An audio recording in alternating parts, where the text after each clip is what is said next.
our chief guest, the Prime Cabinet Secretary, Honorable Wycliffe Musalia Mudavadi, the PS, Honorable CPA Aurelio Rono, the Principal Secretary, State Department for Parliamentary Affairs in the Office of the Prime Cabinet Secretary, the Vice Chairman of the Institute, CPA Philip Kakai, our Acting CEO, CPA Dr. Grace Kamau, my ISPAC Council colleagues present, FCPS, CPS, fellow speakers, and participants. Ladies and gentlemen, good morning.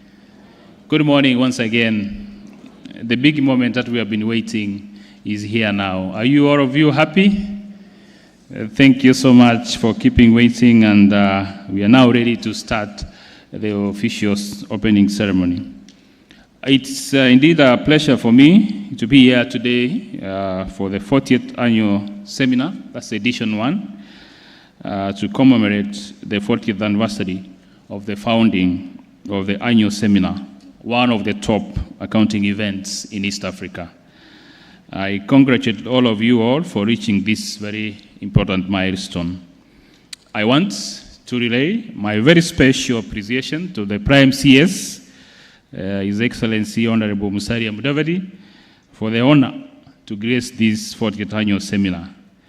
Honorable Prime CS, if you can remember, I think you are not very new to our events, and as late as about slightly 2 years ago, just before we kicked into the election mood, you were here with us, accompanied by Honorable Bunyasi Sakwa, and you gave us a very good speech and challenged us as accountants. And I remember very well, I was chairing the session.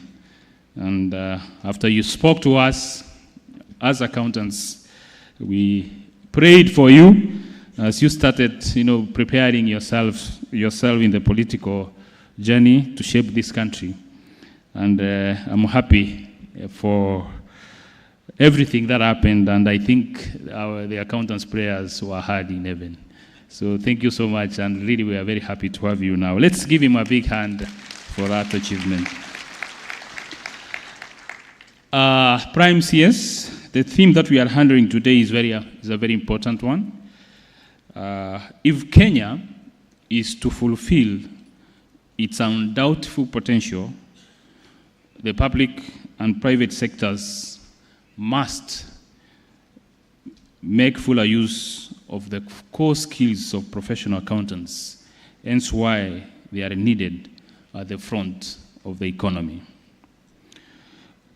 If you can consider these challenges that our economy faces, and they include, and I may say that it is sad that Kenya's public and private sectors are failing to take advantage of the core competencies of professional accountants. And this includes financial management, reporting and planning, effective use of resources, revenue generation, data analysis, and high standards of corporate governance. We also have weak corporate governance, which sits behind many of the failures in financial reporting, which have seen some of Kenya's largest companies experience financial difficulties. A contributory factor to this crisis has been the use of poorly skilled and unqualified staff in roles that should be reserved for professional accountants. Ladies and gentlemen, accountants have many roles to play in the development of our economy. The growth and development of all economies hinge on how resources are judiciously managed and multiplied.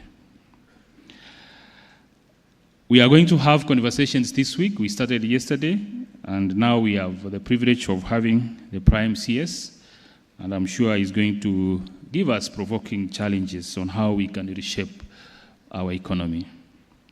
As I conclude, if we continue to commit to putting the public interest first and to living our profession's values of integrity, transparency, and expertise, the future of the accountant's profession is indeed bright. For professional accountants in public practice, this means that you'll be recognized fully for the role you play as auditors in facilitating fair, and as professional advisors also in creating wealth. With that,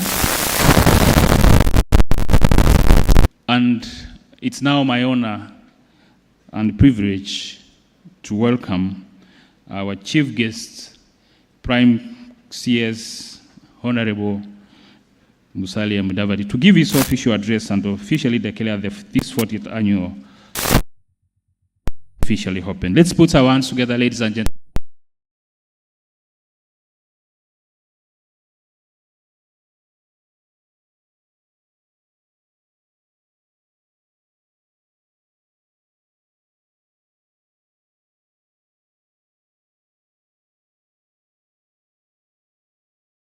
Minister for 19 years, serving various ministries, and also served as Vice President of the Republic of Kenya and Deputy Prime Minister during the coalition government. He now assists the President and the Deputy President in the coordination and supervision of government ministries and state departments. Please welcome Kenya's Prime Cabinet Secretary, His Excellency Honorable Dr. Musalia Mudavadi.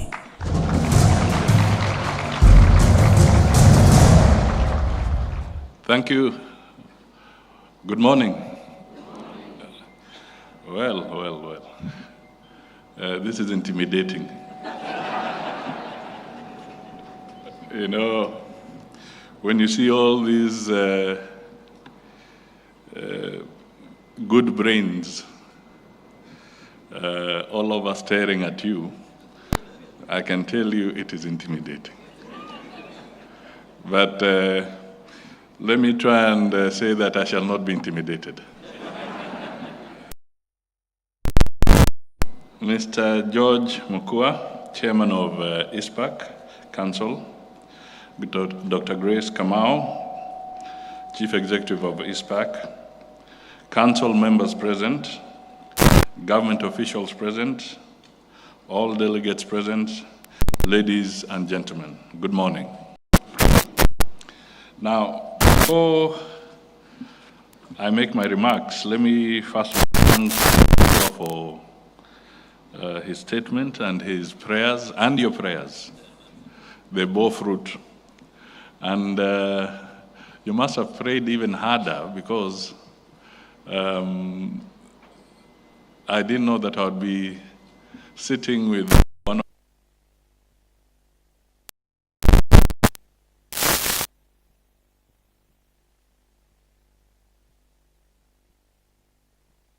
who is here. And then you also prayed harder because I have noticed that the governor of Kakamega of you as well. So I think I'll make it a habit just before the election year to pass by because your prayers seem to yield some good results. Okay. Well, okay, let me make my remarks. Let me first commend the Institute of Certified Public Accountants of Kenya, ISPAC, for organizing this important event and remaining steadfast in fostering financial accountability in Kenya. Your invitation gives me an opportunity to exchange ideas with members of ISPAC and those from other professional bodies in the public and private sectors. Let me also appreciate the fact that I have become the honored guest of choice of ISPAC annual seminars. I made the first entry during the ISPAC Premier Public Finance and Tax Conference in 2018. The theme of this year's annual seminar, Leading from the Front, Accounting Profession as a Catalyst for Economic Growth, could not have come at a better time. Our country's determination is to transform lives under the bottom-up economic transformation agenda, popularly known as better. Economic growth is therefore a shared common denominator. The choice here is to place professionals like yourselves at the heart of economic transformation. Under the government's whole-of-government approach, delivery of public service with this motto of delivering as one, we cannot achieve sustained fiscal discipline without engaging accountants. And we cannot engage accountants without engaging with ISPAC to ensure members' discipline and adherence to accounting ethics through self-regulation. I say this with due respect to the fact that the accountancy profession plays a crucial part in the good governance architecture of the country. Accountants are at the fulcrum of fidelity to professional ethics and accountability that remains critical to prudent management of resources in Kenya. We must therefore do more in this arena of fidelity to accountability to effectively confront the scourge of corruption. Eradicating corruption is part of the reason government is seeking partnerships with professional bodies and the private sector to facilitate open government approach spearheaded by my office. This is why the government expects more from the accountant's role to facilitate open government. I therefore convey my commitment and extend the hand of partnership with you in this endeavor. But this offer has a caveat. You have to intensify high-quality corporate reporting that is important in cultivating transparency and protecting public resources. Securing financial stability, facilitating the mobilization of domestic and international investment, and fashioning a conducive business and investment environment. Indeed, all professional cadres should onboard the same trajectory and uphold ethical values and offer quality service. Towards this end, I have drawn the red line for public officers on matters accountability. I told the first meeting of PSs on March 22nd, 2023, that procurement is a very critical function in the success of government business because about 60% of the budget is on procurement. I explained that the image and reputation of government is dented by unethical practices when we don't commit to zero tolerance to corruption. I asked PSs to target key procurement and service areas and projects prone to unethical practice and pay key attention to huge contracts and evaluation committees. In addition, I directed, in line with the President, the digitization of the procurement processes and installation of digital dashboards to help track performance in the delivery of services. On April 11th, 2023, at the official release of the report on evaluation of ministries, state corporations, and tertiary institutions for the financial year 2021-2022,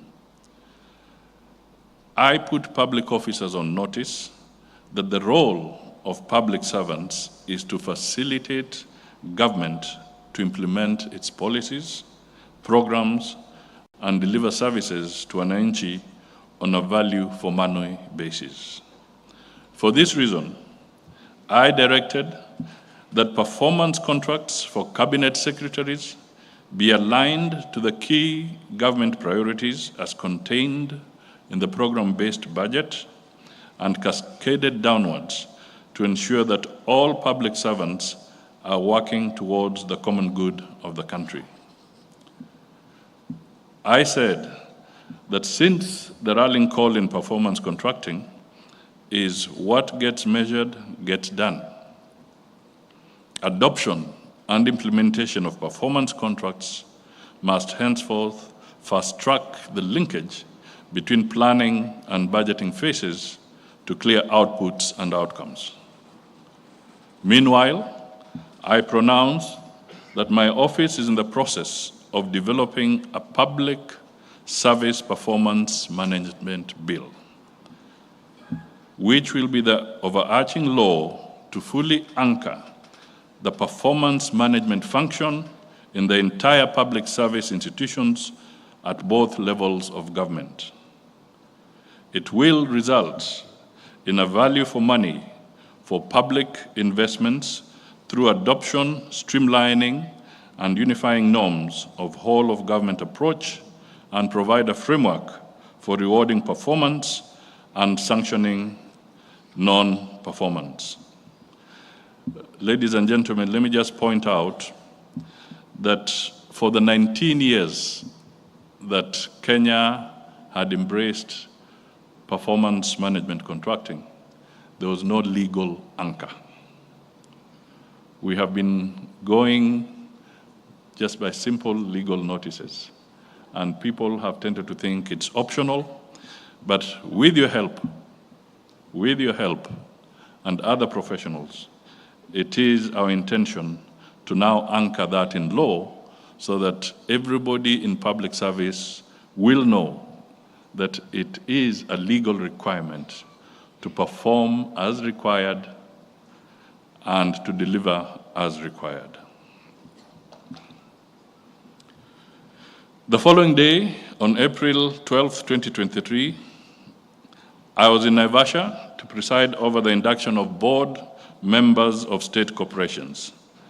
There I asked board and CEOs of state corporations, with embracing higher levels of integrity, professional ethical foundations, accountability, and transparency. Now, this may be quite interesting to this conference. I alerted them on the pressure state corporations exert on the exchequer. I said, currently, we have 79 state corporations which are commercial in nature. Although these agencies have some strategic objectives, their main reason for existence is for profit. They are meant to be a source of revenue for the government through dividends to the national treasury. I produced data evidence that unfortunately, only about 5% of the 79 agencies pay any such dividends. In fact, over 40% of the commercial state corporations turn to the exchequer for financial subsidy. Sadly, in most of these cases, the problem is not one of poor investment decision by the investor, who is the government, but a consequence of poor governance and lack of strategy for the management of these agencies. I'll just pause there. There are actually more state agencies, but I'm just focusing on the ones that deal with aspects that are commercial. In reality, we have about 348 state or public enterprises. That might be a conversation for another day or later on. Now, one of the messages I put out to the delegates in Naivasha was simply this: let us move away from the famous quote, Waziri amesema. For board corporations, for enterprises, and indeed for the entire government. You know what the law says, you know what the law requires of you, but you hide behind the phrase, Waziri amesema. You people will have to help us tukomeshe waziri amesema. Meanwhile, the Auditor General's audit reports reveal that many state corporations are defaulting on statutory remittances and even on dues to parties like banks and cooperative societies, hence the spiraling pending bills. You may be wondering why I'm detailing these encounters where fiscal discipline and accountability in public service was the topic of choice. There is no doubt we have massive public resource leakages that are prompted by corruption. I am keenly monitoring the execution of these directives directly with the principal secretaries because the government must deliver services to Kenyans. If the poor performance is a consequence of poor governance and lack of strategy by the management of these agencies and their accountants in these corporations that are also members of ISPAC, how can they extricate themselves from blame? Are accountants the problem creators or just the legendary part of the problem? And what can ISPAC do to help stop pilferage of public resources? I therefore would like ISPAC to keenly reflect on what the role of accountants is in this quagmire that is the pilferage of public resources.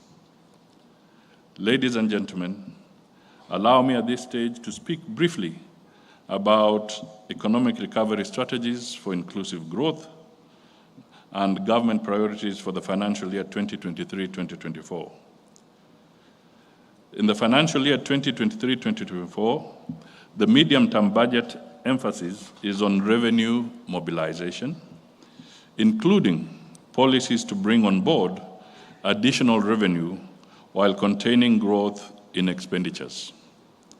The focus during the medium-term fiscal framework will be A, to have real GDP growth at about 6% or just slightly above it of GDP, protecting competitiveness so that the interest rate and exchange rates are stable and predictable, gradual improvement in revenue collection to over 18% of the GDP, and gradual reduction in expenditures to about 23% of GDP in line with the fiscal consolidation policy. These measures are part of our bottom-up economic transformation agenda that seeks to increase investments in agriculture, micro, small and medium enterprises, housing and settlement, healthcare, and digital superhighway and the creative industry. We recognize that the fiscal space is tight, giving us very little legroom to maneuver. We therefore need to prioritize our interventions, targeting critical areas of the economy. We strongly believe that these are the key drivers that will transform our economy and livelihoods. In this journey, I count on each one of you to support the government to achieve this agenda by promoting transparency in utilization of public resources through timely and comprehensive reporting on financial matters. Your role in the budgeting process will be key in ensuring that procedures are followed to ensure efficient utilization of resources and execution of the financial architecture as a whole. Ladies and gentlemen, I am famously quoted as cautioning Kenyans to gird or prepare themselves for hard times for the now, and how the resuscitation of the economy will take approximately 2 years. I want to assure you, I haven't been misquoted. I stand by that. 2 years, and maybe even slightly longer. And please do not misquote me because I am saying that. I am being pragmatic, realistic, and forthright in my assessment of the dilapidated economic situation. There is no room to lie to Kenyans. And I repeat, there is no room to lie to Kenyans. We all know things went bad before Kenya Kwanza took over and are bad today. This experience should prompt us to work together to mitigate the dire situation. In fact, if I recollect, it was, I think, in this session, one of the sessions before, that I raised a red flag as far back as the 2018, that the unbridled borrowing that we were entering into, or we were engaging into, was going to wreak havoc on us. It has come to pass. I made that statement then, several years ago, and we are there.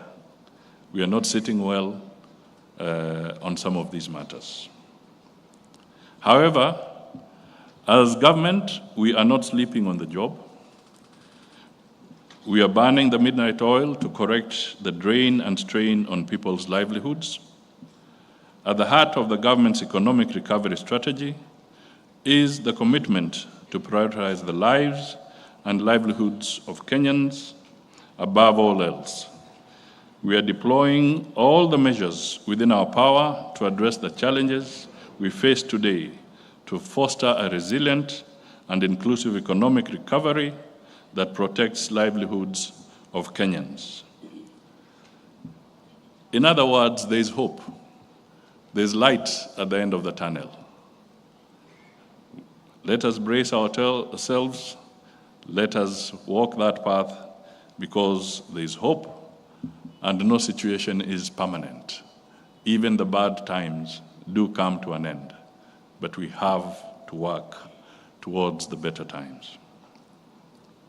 Indeed, the Finance Bill of 2023, our intervention instrument to alleviate suffering, has attracted heated discussion.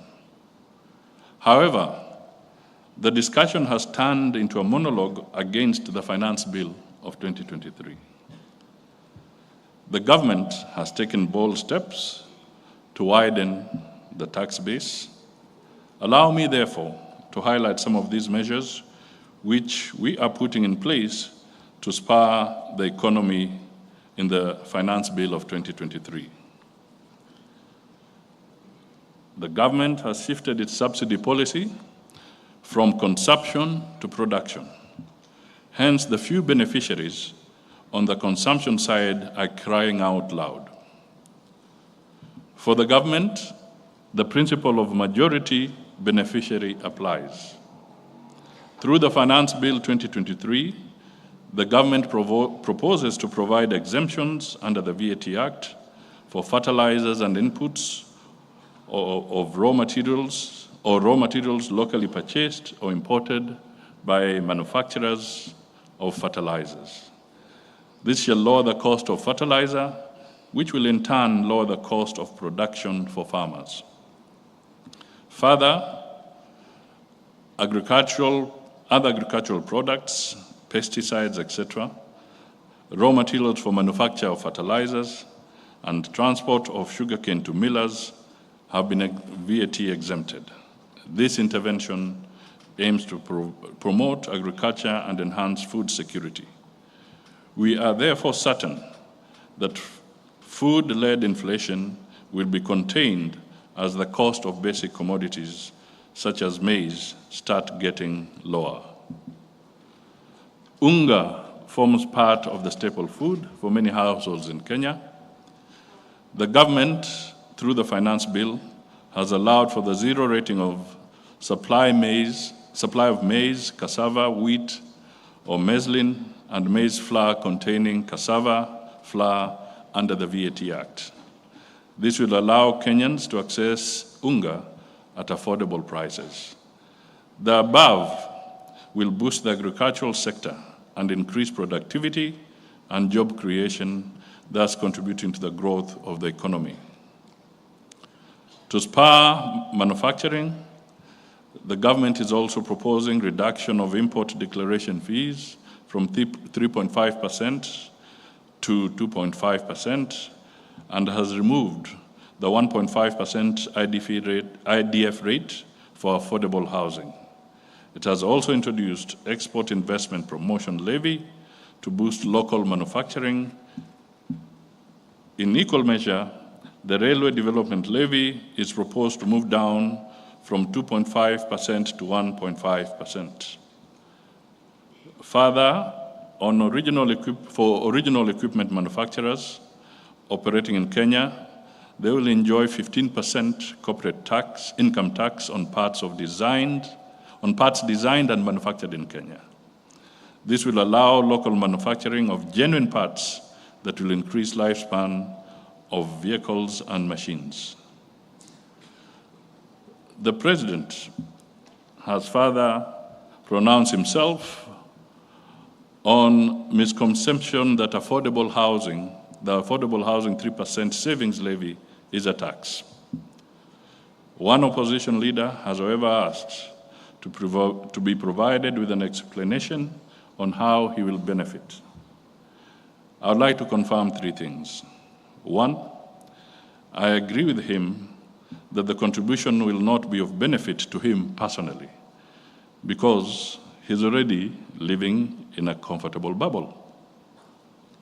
Two, I confirm the levy is not a tax, but a contributory investment. Three, I confirm that the contribution is a savings plan deduction with benefits accruing to the employee. The benefits include home ownership that ensures that it will no longer be a preserve for the chosen few. Transferring contributions to a retirement scheme or converting to pension to spouse or dependents. Besides, enhancing the national saving plan, all contributions made by employees into the fund shall also get returns based on the return on the fund, and the contributor will receive back all the contributions made in cash. A win-win situation, I must say. Let me also point out that a few days ago, the Prime Minister of Singapore was visiting. The economy is big. There are about 6 million people in Singapore today. The statistics of where we were and where they were are not well known to you. I'll not go there. During the independence period, I'll not go there.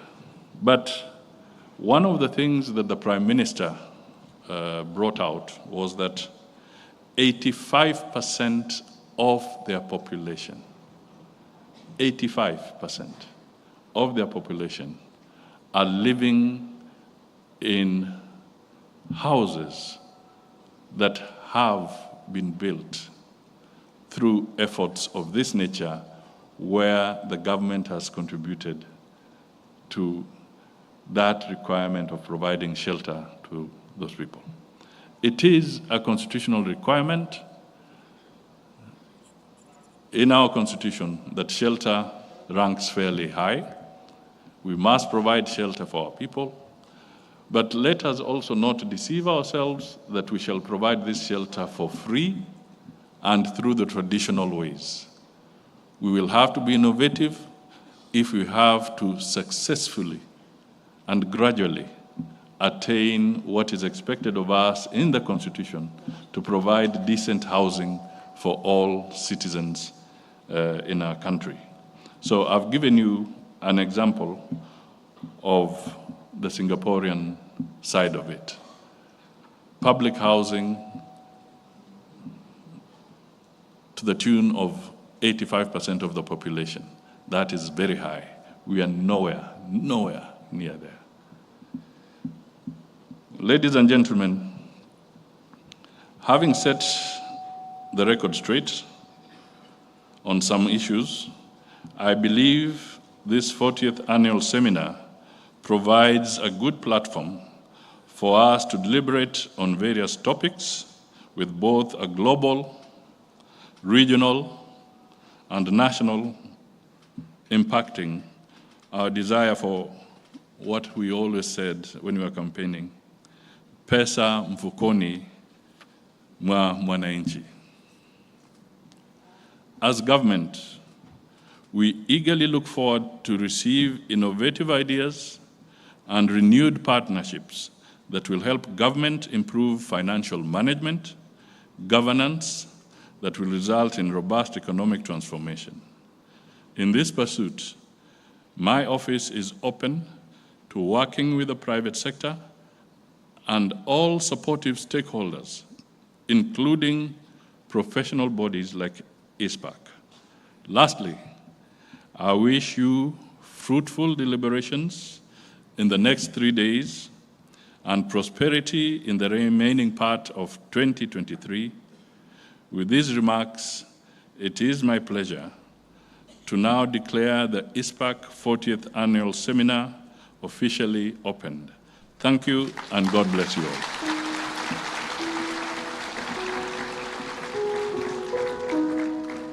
A big round of applause once again.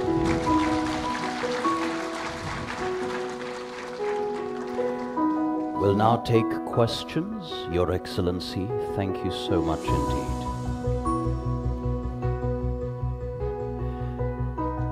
Your Excellency,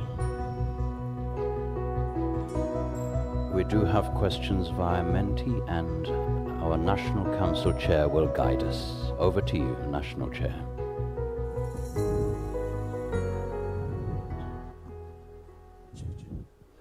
Thank you so much. Let's give a big hand to His Excellency the Prime CS. I think he's really challenged us and articulated various issues on government interventions to address the economic challenges that we are facing as a country. Of course, revenue mobilization being very key, and of course, a target of 18% tax collection to GDP.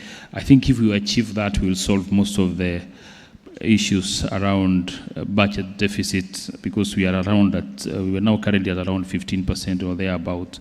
And of course, a reduction of expenditure, very critical here. And thank you so much, Prime CS, for taking us through also on the various proposals in the finance bill for the year 2023. And you have been very articulate on the government's deliberate policy interventions as far as housing is concerned, of course, giving us the Singaporean example and many other interventions to be able to address the economic challenges that we are facing. And of course, I remember very well, you passionately talked about the borrowings, and I will confirm that indeed it was in the conference that we were with that you presided over here. And of course, but as you have said, revenue collection is going to be very key. And if we are able to move from 15% tax collection to 18% of GDP, I think we'll be able to address even the borrowing situation that we find ourselves. Thank you so much. We appreciate and we acknowledge the prayers, and thank you for accepting also to come back when you are approaching election period, and we'll pray for you. I'm sure these accountants now, they can, they're very proud that their prayers go direct to heaven. Thank you so much. So let's give him a big hand once again and for that. So we'll take a few questions. All three, Mwakasi will be able to guide us, and after that I'll be able to request all council members to come in the front, and the PS and the governor for Kakamega and the CEO, so that we take a group photo once we finish the Q&A session. So Mwakasi, over to you. You can have the first three sets of questions. Thank you so much, National Council Chair. We'll have 2 questions from Pride in 1, then 2 questions again from Pride in 2, then we'll come back and finish here. Sarova, 2 questions. We'll also pick 2 questions from Menti, then we close with the virtual questions. So Pride in 1, please confirm that you can hear us clearly. But so far there is a question here from Menti.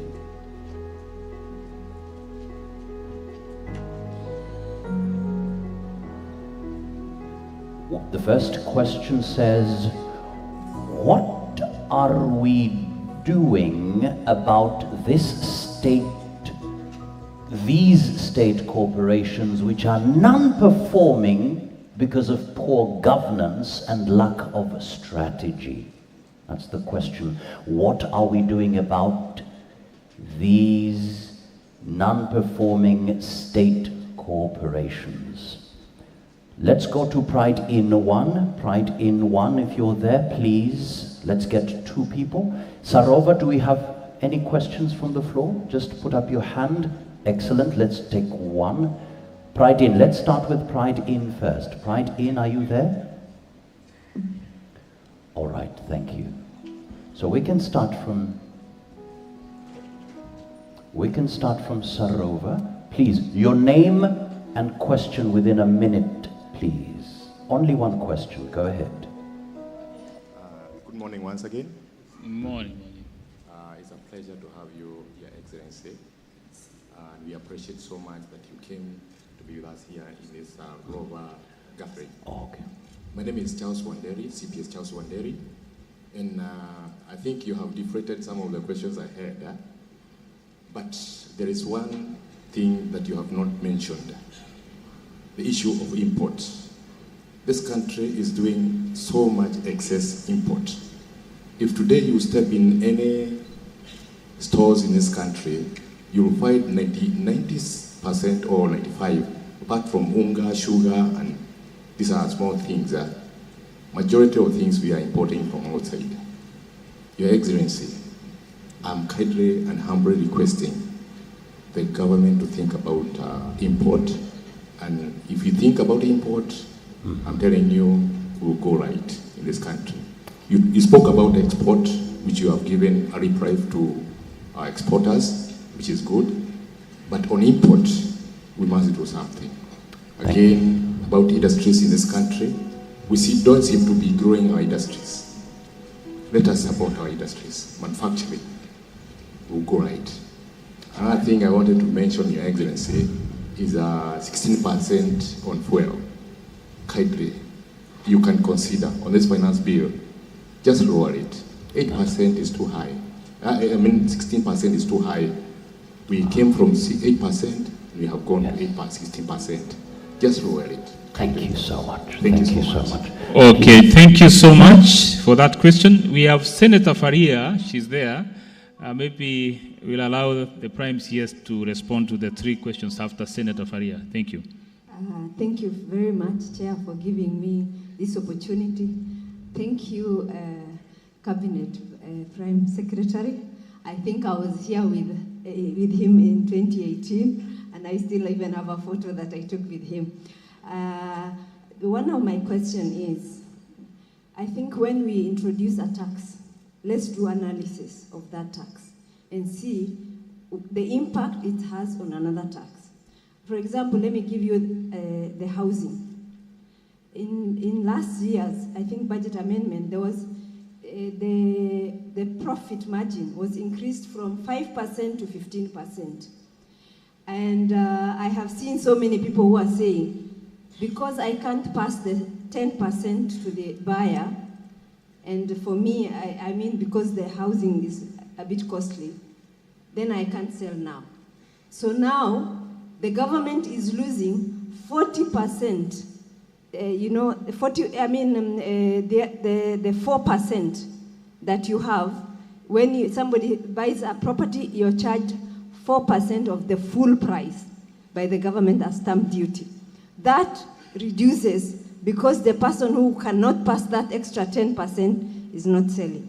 So I think there is need for KRA to do analysis and see that extra 10%, what impact it has on the 4% stamp duty. I think that's a higher revenue to target than this, the other extra. The other thing I wanted to say, is the 20% that KRA is going to hold.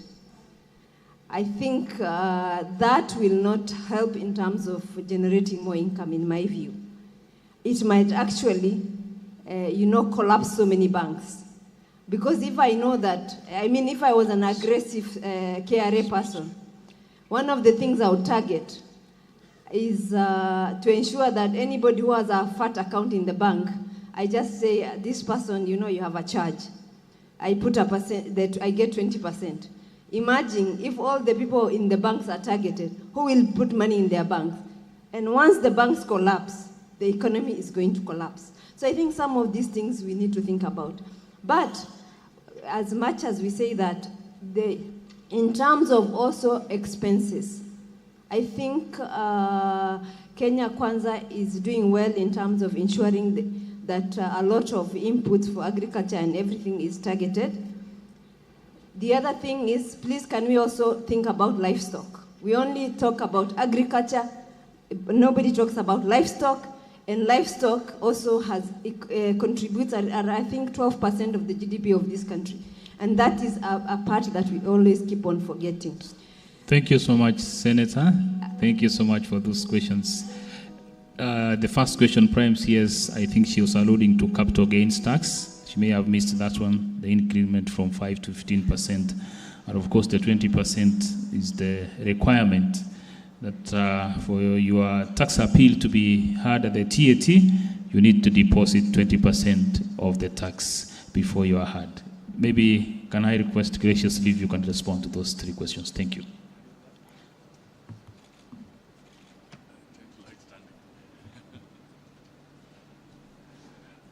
I always like standing. Thank you for the questions. Let me quickly flag some two issues. The first one is to do with the state corporations that are non-performing.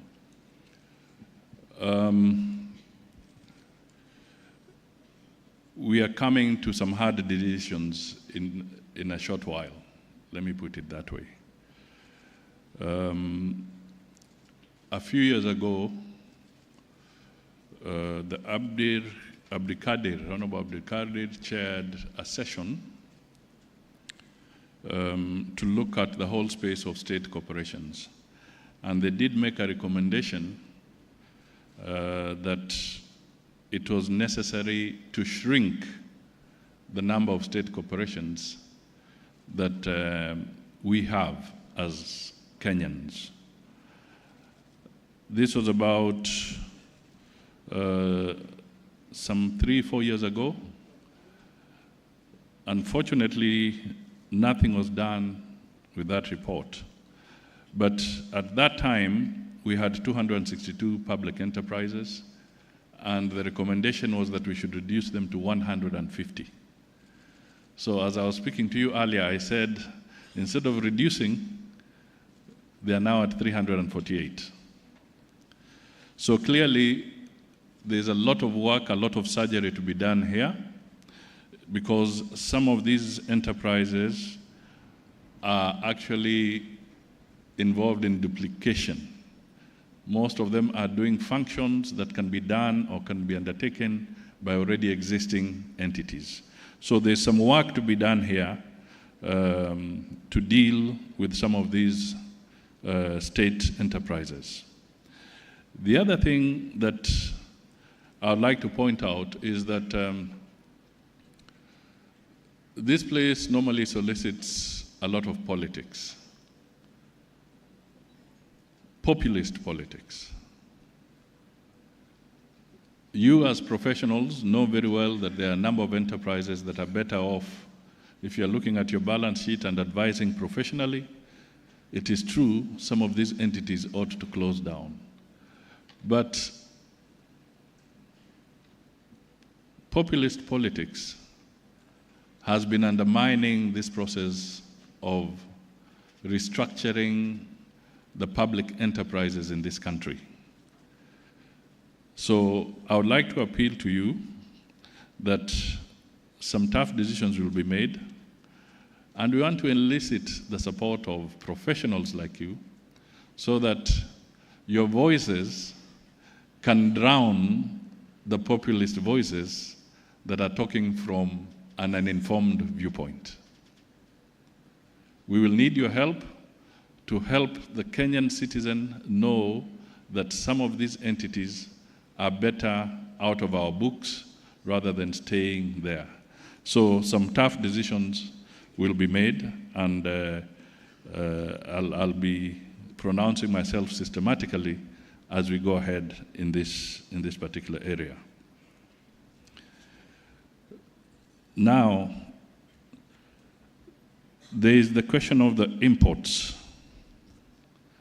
I think Wanderi has raised some fundamental points, how to balance and make sure that we are not flooded by imports, particularly of items that we can produce locally. And I want to give an example that in the budget that has been presented, or the finance bill that has been presented, there's an attempt to start moving towards mitigating against this. One of the areas is that I can quickly point out is, for instance, items of like furniture. If you check in the finance bill, the Treasury or the government has made proposals that are supposed to spur the manufacturing of furniture locally. Because what we import from some of these friendly countries are items that look flashy, but at the end of the day, they don't stand the test of time. They break easily. So what appears to be cheap turns out to be very expensive. So there are attempts that are being put in place that will help the local manufacturing. After all, under the BETTER program, manufacturing is one of the issues. You will notice that there are also some industries where there's an attempt in the bill, I think either in the steel sector, perhaps also in the areas like the cement sector, where certain taxes have been enhanced to try and make sure that the local manufacturers can also step up their game. What is key, of course, is that these manufacturers who may be benefiting from government intervention through the tax processes must also ensure that they do not in turn overprice their commodities to the detriment of the Kenyan people. The balance must be right. The issue of VAT at 16%, I think, on fuel. Ladies and gentlemen, we are in a difficult position. If I recollect, I think the government intends to raise almost 60 to 70 billion by this item of 16% on fuel. The question that I would ask is, where else would we get it at this point in time? Our options are limited, and as I said, they're limited because the legroom for borrowing and so forth is seriously constrained. And you will recollect that the 8% was initially 16%, but because an election was approaching, the government of the day lowered it to 8%, basically postponing a problem. The famous story of kicking the can down the street and wondering who will eventually pick up that can. So we are in a situation where the Kenya Kwanza government has to pick up the can. The deficit would be worsened if we do not have some tough decisions. And let me be honest to you that as a politician, normally the hard decisions are taken early in the term of an administration. It would be foolhardy for us to attempt to take these painful measures when it is 1 year to go to the election.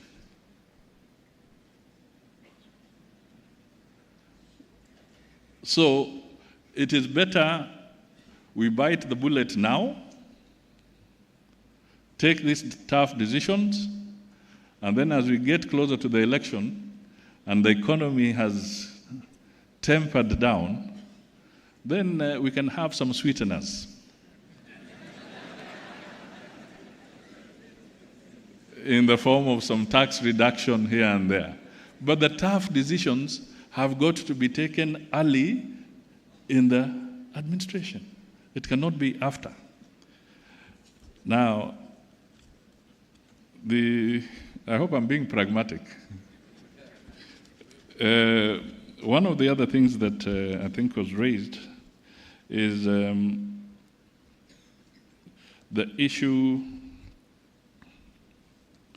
around capital gains vis-a-vis the stamp duty.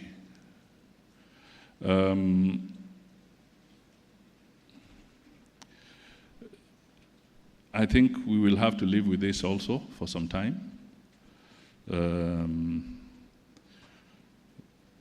Capital gains came in, but remember it's also a one-off tax if you are in that transaction of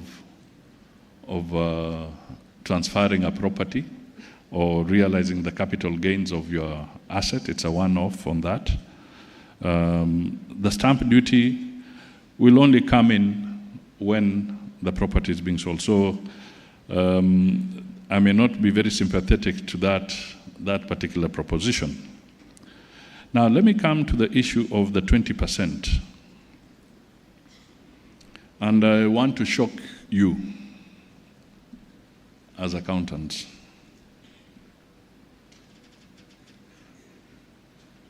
Our tax debt portfolio, listen to me very carefully. Our tax debt portfolio stands at about 1.5 trillion Kenya shillings. 1.5 trillion Kenya shillings. Basically, that is tax that is primarily not paid.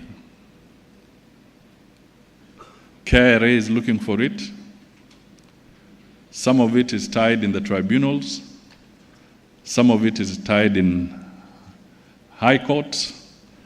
Some of it you are even trying to help your own clients unravel through the alternative dispute resolution mechanisms. You are helping your clients on this. But quantified, the tax debt portfolio is at 1.5 trillion. We want roads, we want medicine, we want education for our children, we want to bring in universal health care. How are we going to do it unless we improve the area of tax collection? Now, this 20%, as you know, is supposed to try and mitigate so that people can avoid going to the protracted court process. When something goes to court, it can take 5 years, it can take 10 years. Heaven knows when it can be resolved. So how many of the players around the tax space are using the court process to buy time and not to pay taxes? My view is that this 20% might also make good business for you as accountants on a lighter note. It's likely to make good business for you because the clients would be worried about depositing the 20% of what is due out there. They would rather now rely on you to be able to help them resolve their crisis through the ADR process. And that is good business for you. And at the same time, it becomes good business for the government, because once you resolve those problems at that level, then KRA collects the money faster, rather than having a protracted measure. So let us now be economical. If I owe taxes to the tune of 100 million Kenya shillings, as an example, then it means if I keep on disputing it, I'll have to put how much aside? 20 million, is it? And then it is there. Now, if I'm a business person, I am not going to put my 20 million deposit there. I will come to you as a professional accountant and tell you, please help me find a way we settle this with KRA, niwachane na kuweka deposit huko ya 20 million, we nisaidie, tengeneza hesabu yangu, angalia vizuri, nisaidie nilipe hii pesa, tuachane na hawa jamaa, nipate uzingizi kidogo. So this is a tough measure, but just remember that figure, that staggering figure, a debt tax liability of 1.5 trillion Kenya shillings. If we collected that money, we would not have been talking about 16% VAT on fuel. We would be talking of perhaps a lower figure. All right? So there is a challenge. And ladies and gentlemen, remember this is at the backdrop of legroom that has been curtailed on the external borrowing side. We have no legroom in the aspects of borrowing. The best you can do is get seriously concessional funding, where your interest rate is not even above 1%, and you have a repayment period of 30 to 40 years. That would be the kind of money you'd be looking for. And where do you get that kind of money? You get it in the World Bank, you get it in IMF, you get it with some of the bilateral arrangements through the EU. But if you go for the Eurobond, you'll never get that money. You'll get it commercially. We cannot go into that space at this point in time. Those are the realities of the day, and therefore, as I said, I have no business lying to Kenyans. It's important I speak to them some of these facts. The issue of the livestock is a good point raised by the honorable member. There are interventions in the livestock sector. The government is planning to support restocking, particularly for our pastoralists. During the severe drought, which was the worst in 40 years, the estimated loss of livestock is about 2.5 million heads of livestock. That is a mega loss to our pastoralists, and therefore there are going to be some interventions to try and help them recover from the devastating consequences in that space. I think I'll stop there for now. If I've missed something, maybe it will come on another round. Thank you. Let's give Prime CS a big hand for those responses, and thank you so much. I'm very passionate about incentivizing the small-scale industries, and thank you for touching on the furniture. I think you'll agree with me, ladies and gentlemen, that I think our carpenters make the best and the quality furniture, isn't it? What the government needs to do is to incentivize them, and then we'll even start exporting some of them. I'm sure, Prime CS, you buy your furniture from along Gong Road. You see those beautiful furniture, very high-quality furniture. Just imagine if we had shades for them just opposite that in Ngong Forest, And then, slowly you give them loans and everything. And then after 5 years, you send KRA. You'll solve this problem that you have. I think that would be a good policy intervention. And thank you so much. Don't send KRA year 1 and year 2. They will run away. Send them when they have got loans, you've given them incentives, shades and everything. And some of you go to China to buy this furniture, Foshan. Those are shades. The government gave them incentives and everything, and now they are paying taxes. But don't send them before you give them incentives. Then they will go inside, and then you'll not be able to trace them. I have this passion that once we establish these incubation centers, I think, and that's what Wanderi was talking about, discouraging importation, but we must grow capacity internally, and then I think we'll be able to sort out the issues that we have. Let's now go to Pride In, and we take 3 questions, and the Prime CS will be able to respond. Pride In 1 and 2. Thank you, and I request my council colleagues to be ready, together with the Governor, FCPA, Kakamega, and PS. We take a group photo. Thank you so much. Thank you so much. Pride In 1. Please. Your name and question. 1 question, please, within a minute. Pride In 1. Over to you.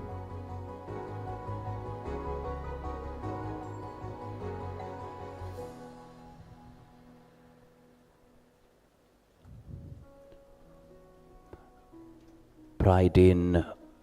Okay. Pride In 2, we can't hear you clearly, so please start. Please go ahead. Your name? Thank you.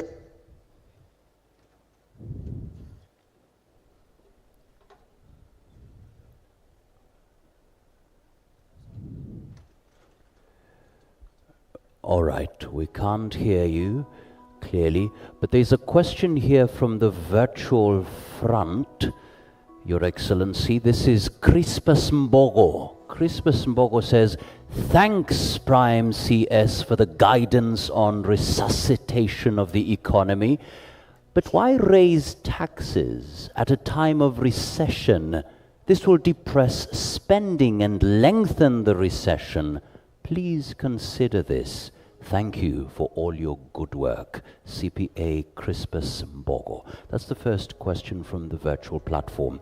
We go back to Pride In. Pride In 1 or 2, if you're ready. Please go ahead. Thank you so much. I'm CPA Alphonse. My question to the Prime CS is that we know of nations throughout the world that some do not even have written constitutions. In Kenya, during his address, he's talking about formulating a public service management bill.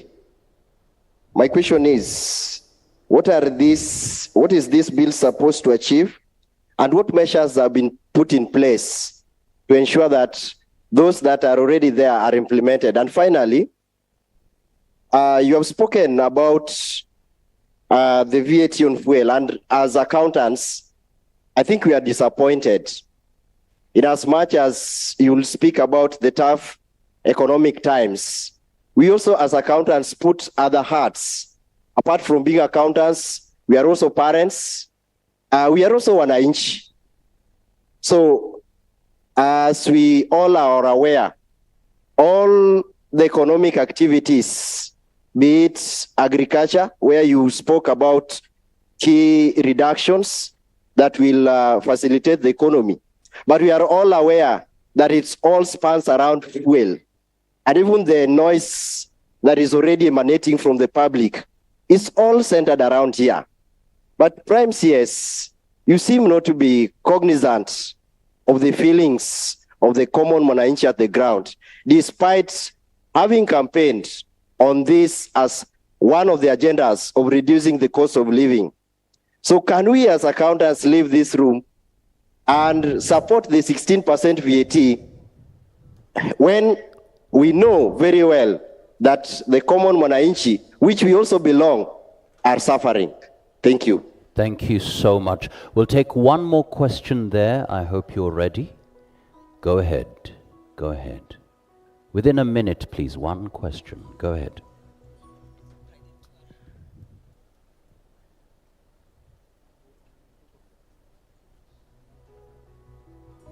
All right.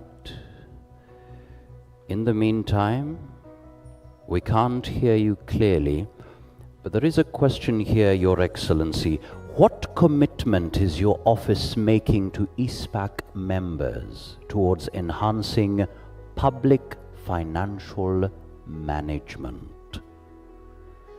Pride in one. We can't hear you clearly.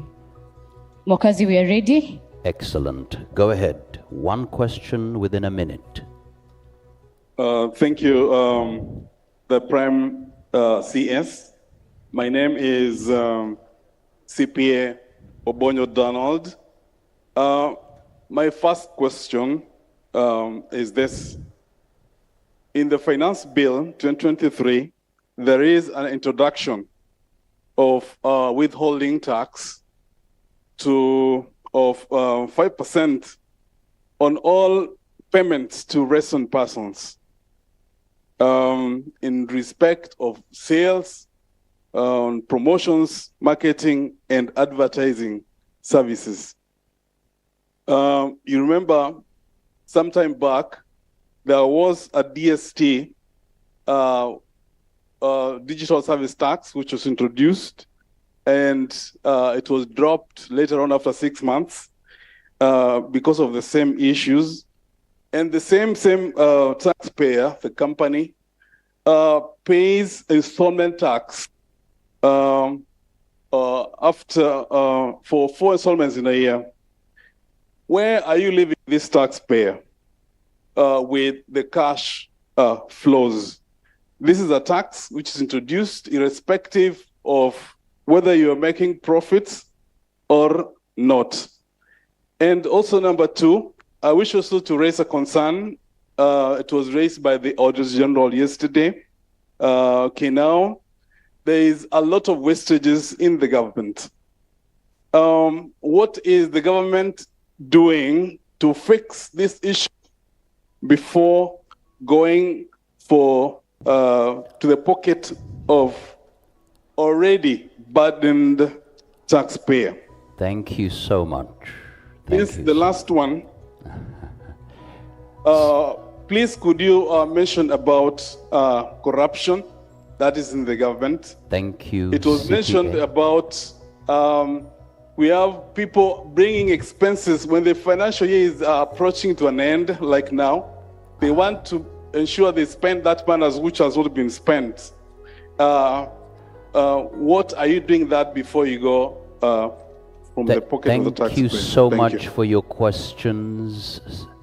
Pride in 1. We now move on to Pride in 2. Thank you so much for facilitating that, Rose.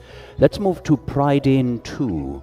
Pride in 2, very quickly, please. Thank you very much. I'm CPA Alex. Now, I thank the Prime Cabinet Secretary for coming. I know he's a very sober man. The future of the accountants depends on the current education system and what is happening in the education. I want to pose this question. Does the Cabinet Secretary know, can the Cabinet Secretary assure us of the education of the junior secondary school and what is the status currently? Number 2, now the economy depends on the purchasing power of each citizen. Does the Cabinet know that the price of unga is not 170 and not less than 200? Thank you very much. Thank you so much. Let's have a final question from Pride in 2. Are you ready? Yes, we are ready. Please go ahead. Thank you so much. CPA Feroz, questions to the Cabinet Secretary, our Honorable Musalia Mudavadi. Most of us have already talked about the high prices of basic needs, and now we are from the finance bill that most of these items are going to be increased again. There are so many people suffering, even cannot afford a meal. The price of electricity bills every day are increasing. So this is just to ask and does the government consider the Mwananchi, the Wanjiku out there who is suffering a lot? Thank you. Thank you so much, Prideen and Prideen 1 and Prideen 2 for your questions. I now hand it over back to the chairman. Thank you so much for those questions. Now, I humbly request Prime CS, you can be able to respond. Thank you.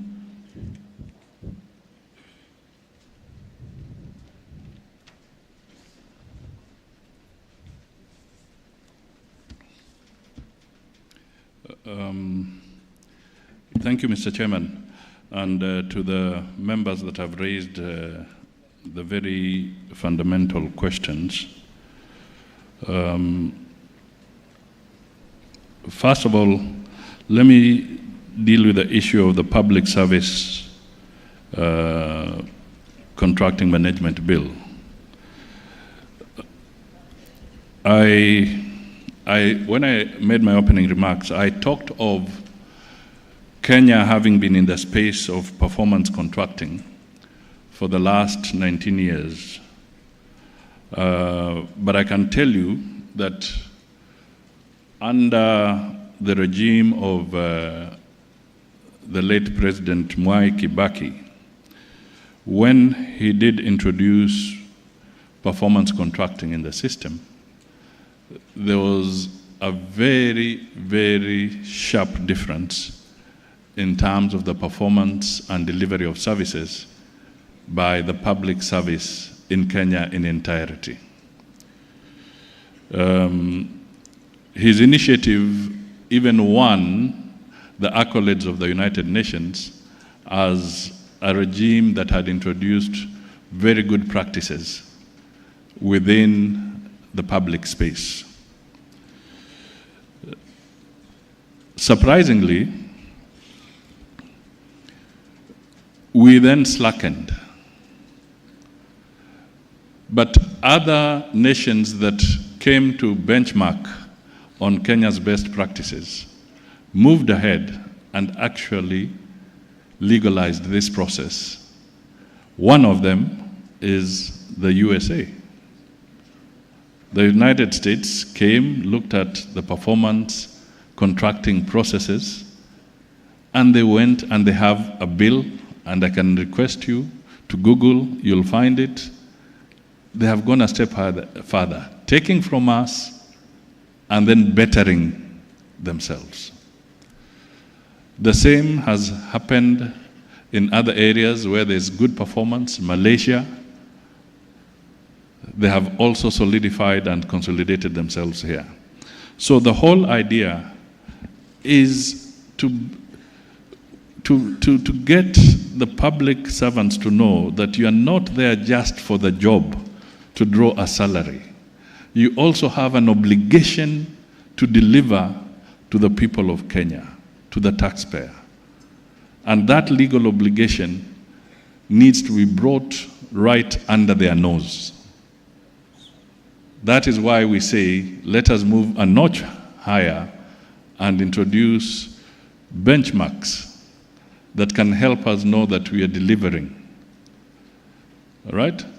We do not want performance contracting, for instance, to be just a situation of how many seminars did one have and so forth. We want to be able to say, if you went to Vihiga and you went to a health center, can we be able to show how many patients were treated? Did you actually deliver the service to those people? So we need to find a way of making this a more powerful tool, a powerful management tool. And to give it the impetus that it should have, it needs a legal anchor. So that is one thing that I'd want to point out. I also want to point out that I do agree that the tax levels are a pain. Nobody is denying that they're not painful. They are painful. But ladies and gentlemen, where are the easy options?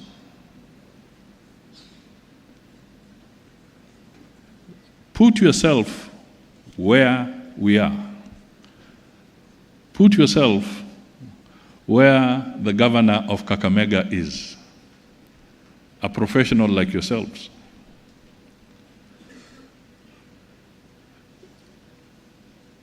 To run, you must have a budget. The budget must be funded. And we have to raise revenue. That's why I said that it is painful, but we will have to walk this path because we cannot continue borrowing. Let me come back to this fuel subsidy that was talked upon. The fuel subsidy was costing the Kenyan taxpayer between 16 to 20 billion 16 to 20 billion Kenya shillings per month, depending on the exchange rate when the oil consignment is coming in. 16 to 20 billion. Who is paying that subsidy? Who was paying for that subsidy?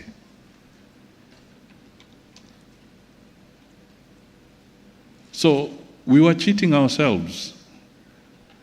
We were cheating ourselves that the price of fuel is down, but we were suppressing it, but simply postponing the cost, and it was manifesting itself elsewhere. So we can't hide anymore. There's nowhere to hide. Ladies and gentlemen, there's nowhere to hide. So the truth of the matter is that we have to start dealing with this. Now, one of the things that the president did was to eliminate the subsidy as soon as he came in. So you do your calculation. If the subsidy was costing the Kenyan taxpayer 20 billion or so per month, there's a challenge. And then now we have a twin problem. We have a twin problem. The shilling has taken a beating against the other currencies, particularly the dollar. If I give you another example, our debt ceiling is 10 trillion, public debt ceiling, it's 10 trillion. If you put it in real terms, it means that for this financial year, and if you look at the statements, it means that the government of Kenya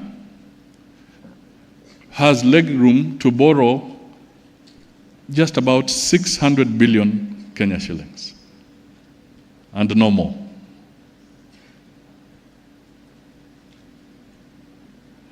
Now, what do we do? If we can't borrow the 600 billion, what do we do? Yet we have to pay. There are delays in remittances to county governments. There are delays in payment of salaries. It has happened. It's not the first time, though. I saw people saying it's the first time. It's not the first time. I remember when I was Minister for Finance and we were dealing with the other monster in the 90s, there were salary delays too. If you go back in history, you'll find that. And we had a rough time to walk out of it. So now we are walking out of this. So what has happened is that the shilling has depreciated. You tell me, even if you have a leg room of 600 billion, how much can you really borrow externally to fund some of these programs? So there are no easy solutions. It's painful, and that's why I said it will hurt us for at least 2 years or so. It will not be easy. But I want to assure you there's hope, and in the long run, the cost of living should come down.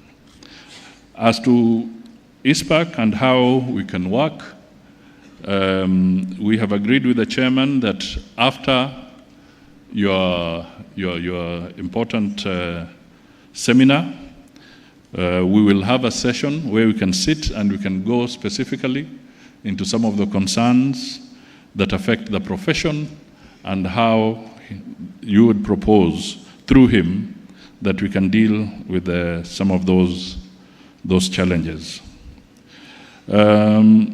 The issue of the tax, the installment tax, the 5% around it was withholding tax from Obonyo. All I can say is that as we talk to these things, ladies and gentlemen, let's remember one thing. The finance bill are proposals. When all is said and done, these are proposals on how we intend to get out of it. We are open to get your views, and if you have a better idea, during the debate and during the amendment process, some adjustments can be introduced within the finance bill through that process that can help us navigate through these tough times better. So all is not lost. But at the same time, please do some mathematics for us so that as we pull out of we look at certain amendments, please also give us the numbers around that. Because if you are saying that we cede maybe 100 billion of taxes, how do we fill the gap? Give us an option. If you want us to cede certain revenue measures, but also give us the options. How do we close the gap? Otherwise, the deficit will be unmanageable and nothing will function. This is the reality. The issue of education is dear to us. Let me not pretend to be an expert around these areas, but I'll say that I've taken note of Alex's comments. And what we want to try and do at the end of the day is globally to try and continue to increase the resources that go to the education sector. And we are awaiting some specific recommendations around the task force that was appointed to look into the whole CBC space. And through that professional recommendation, we shall be able to hopefully find ways of dealing with some of the challenges there.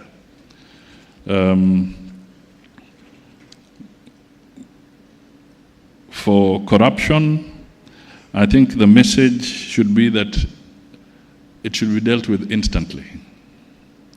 The president has sent very strong signals. There was an issue within KEMSA. He has dealt with it promptly, very, very promptly. In fact, for many people, it was surprising that it was that prompt. We must commend him that he has fired a very, very potent bullet, that corruption has no space.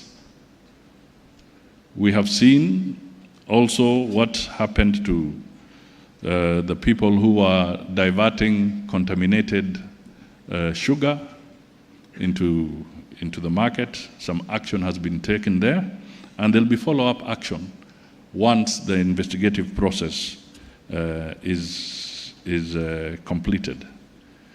Once again, let me just say, as we come to closure, that we want to partner with the accountants. We want to partner with the professionals. Let us do that. Let us work together. We have no silver bullet.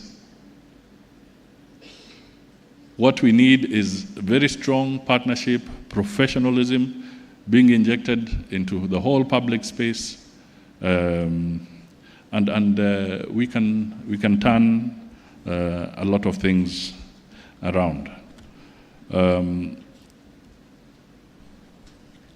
The issue of bringing back an economy to life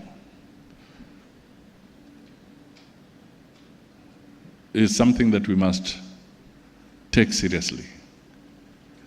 But as we speak, I think the IMF has also sent out their newsletter or their news bulletin or brief indicating that they have had a successful conversation at staff level with the government of Kenya, and that is now going to their management and board, and hopefully it will be able to give Kenya access to maybe close to 400 billion of SDR drawing rights, special drawing rights. That is a good signal that the measures that are being taken by the government of Kenya to try and resuscitate the economy are painful but credible.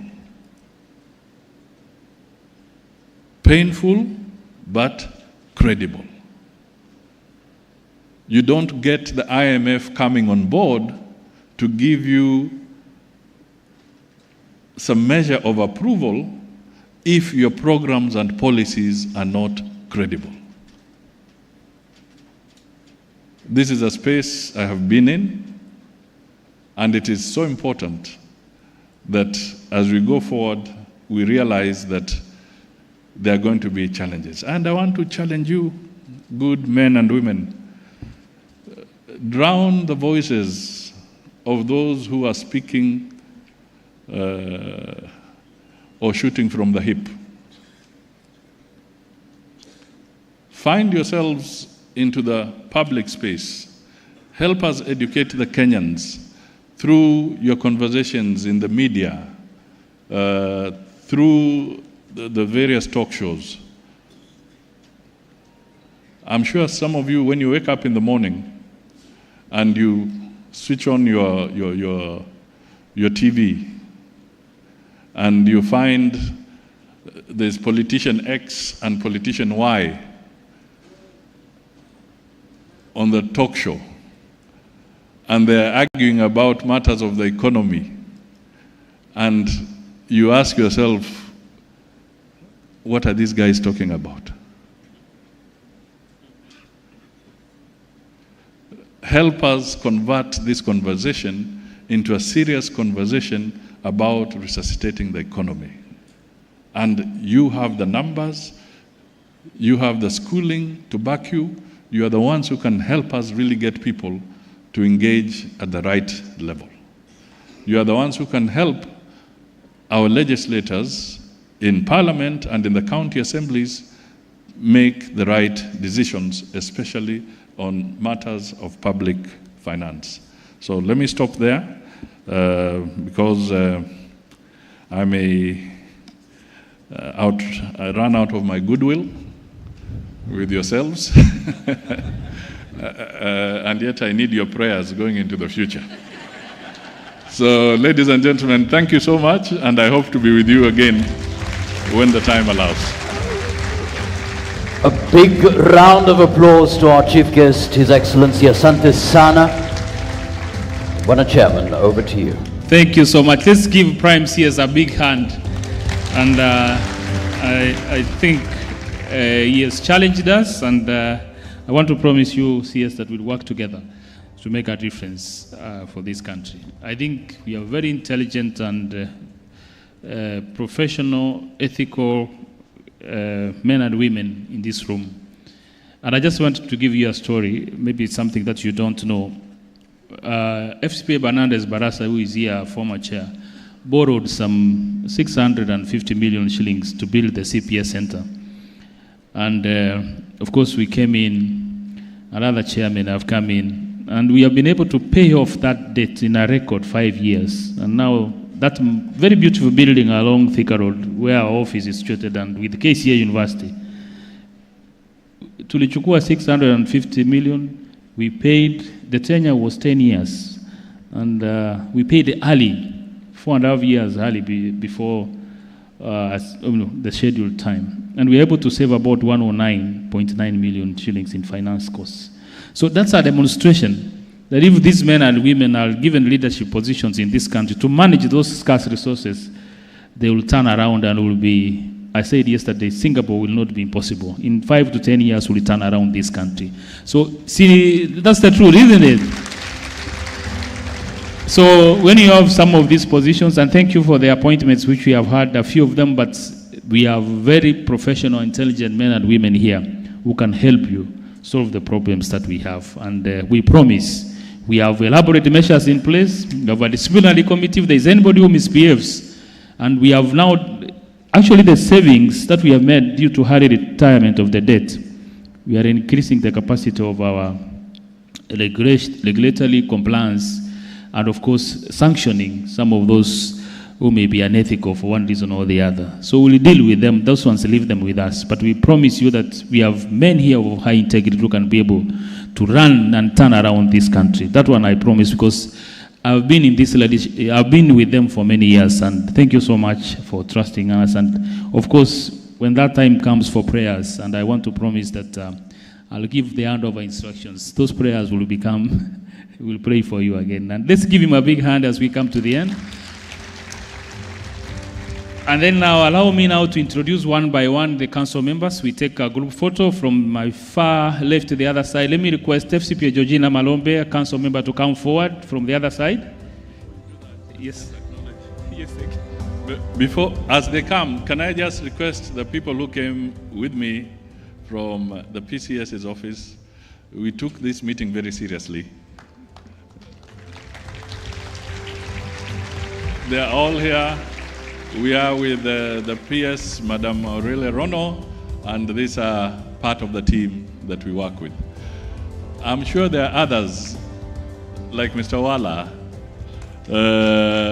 Are there any other government financial gurus in the house? If you are somewhere, just stand up and let's wave. Thank you so much. All right. Thank you so much, Prime CS, and thank you. Let me request now CPA Georgina Malombe, council member, to come forward. Let's give her a big hand. Followed by CPA Rispa Olik, council member. Thank you so much. Let's invite our acting CEO, CPA Dr. Grace Kamau. Thank you so much. FCA Benandez Baraza, you are one of us. I will request you to come forward. We are proud of you. Thank you. Come forward. And I paid off. We paid off that debt that you borrowed. And thank you so much for that decision that you made. My Vice Chair, our Vice Chair, CPA Philip Kakai, I request you to come forward. Of course, Madam PS, CPA Aurelia Rono, you are one of us, come forward. FCPS Monomolo, come forward. CPA John Awala, come forward. Representing the CS National Treasury, CPA Anu Wangeshi, come forward. And CPA Professor Elizabeth Kalunda, come forward. CPA Matthew Mukisu, come forward, representing CMA. And last but not least, FCPA Dr. Nicholas Leting, the CEO of CASNEP, come forward. Thank you so much.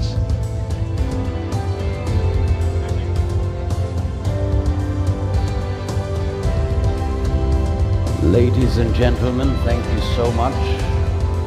I'd kindly request that we remain seated. Let's remain seated so that we can officially close with the Kenya National Anthem and the East African Community Anthem. Ladies and gentlemen, wherever you are,